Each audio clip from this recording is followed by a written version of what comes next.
What's up, traders? Matt from the Trade Brigade here doing a technical analysis on ticker symbol MSFT for Microsoft Corp. On the left-hand side, we have the daily time frame, and on the right-hand side, the 30-minute intraday time frame. First things first, I need to let you know they did give us an earnings announcement after the bell today, so let's flip on the extended hour session here and see what's going on with the number. If I zoom in, if I grab the other tool here, that's going to help a little bit. There we go. You can see it's quite a nasty move here to the downside, of course, inside of Microsoft. So it's very likely that we open on some sort of gap down for tomorrow's session, but please keep in mind a lot can happen between now and 9:30 when the bell actually rings. What I want to do is quickly turn on the clean drawing set here just so we can preserve our daily roadmap, but also talk about the gap levels without being overwhelmed here. We want to know where the overnight low is, we want to know where the forecasted opening print is, and we also want to know where today's low of day is, which of course will be the area where the gap actually closes. So with that out of the way, let's quickly take a look at the daily time frame here and talk about the scenarios that we're presented with whenever we're dealing with a gap. So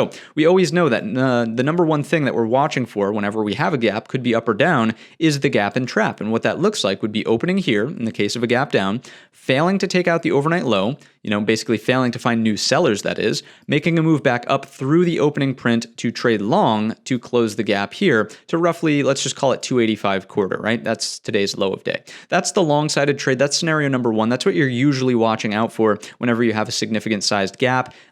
Because of the magnitude of this, I would say that recent volatility is kind of keeping this within bounds of what's acceptable. On something that's massive, obviously you have, you're not traditionally looking for the gap to fill all in one day. That's besides the point. Scenario number two, of course, would be the gap and go, meaning that we will move lower off of this, gap down essentially. So it would look like this: opening here, getting to the overnight low, bouncing, maybe putting in a descending triangle, a bearish pennant, anything that essentially sets up a breakdown of the overnight low, breaks it, and gets fairly ugly until the next daily area of support. So where is that area is, of course, the question. Let's go back to auto mode here and find that area together. We're looking for something underneath here, and that's basically taking us to this prior set of resistance here, and then anything underneath that gets fairly nasty all the way down towards 250s. Now, I'm not saying we have to go to 252 tomorrow in Microsoft. Could it happen? Yeah, anything can always happen in the marketplace, but I would say that a move like this would be a little bit outstretched given what's already been going on the past couple of days here. And again, anything can always happen in the marketplace. My guess is as good as anyone else's here. I'm just pointing out that that's the level that would be in play, and I would think generally that the probabilities of getting there are lower as opposed to higher. So with that out of the way, the complicating factor here that I did want to mention before we wrap it up will, of course, be the low of the Monday session. Obviously, that felt like the capitulation bottom from that huge volume influx that we saw. Massive lower wick, closed right on the gap close there. Today was just an inside bar, right? Basically holding up in not the upper 50%, but upper 61.8%, right?